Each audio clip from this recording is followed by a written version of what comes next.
People like to say, oh, but if you took certain rifles out of their hands, then the carnage would be less. There's no evidence of that. I mean, as you say, that you could... Wrong. There are lots of ways to kill lots of people, like the example you mentioned in Michigan, which is too horrific to detail here on television, but it was terrible, and it involved a bomb, and a lot of children died. Why do we do it? Is it like the comfort check that we go through and we take our shoes off at the airport? We just need to say, well, we've done this, so now our children are safer. Why do we do it? Well, we're not doing it because you and I might take a very different course. The president is saying that this is all due to guns because I think he instinctively, at the core of his being, elementally moves toward disempowering people and empowering the state.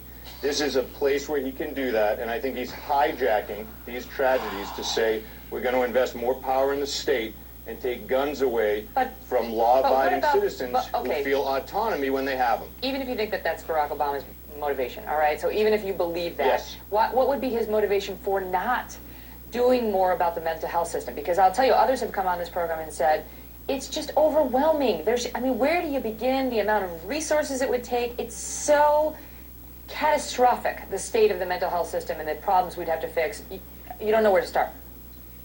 Well, I mean, if I were paranoid myself, I would say, well, because psychiatry empowers people. So if you can take their guns and take away their sense of independence, why would you then talk with them, give them back their mental well-being? They're stronger then.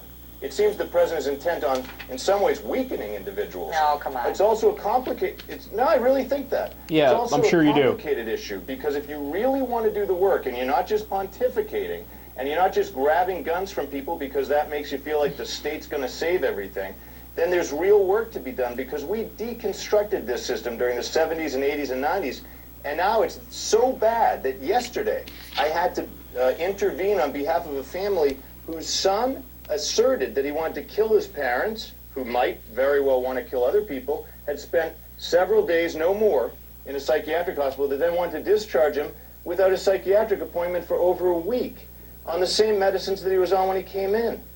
How can they know that that's somebody who doesn't need much longer term treatment? This is somebody who had attacked his father with a knife to kill him, who had told his mother that he wanted to kill her. He's spending 6 days in the hospital going home on the same medicines?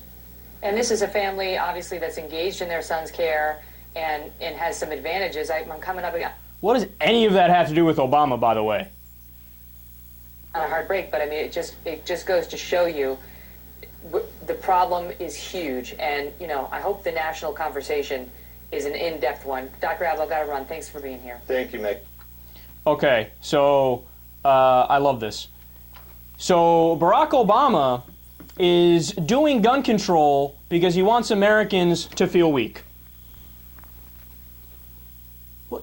Those things aren't even vaguely related. What does that mean? What does that mean? Seriously, I have no idea what that means. And then Megyn Kelly throws up the world's most soft ball in history. Just toss it gently right down the center of the plate. Hey, Dr. Abloh, why doesn't Obama want to do anything about mental health? Oh my God! And Abloh is like, oh yeah, it's terrible. It's terrible. Yeah, wait a second.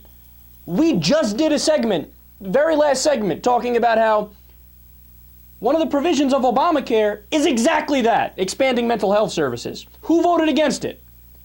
Every Republican. Every Republican.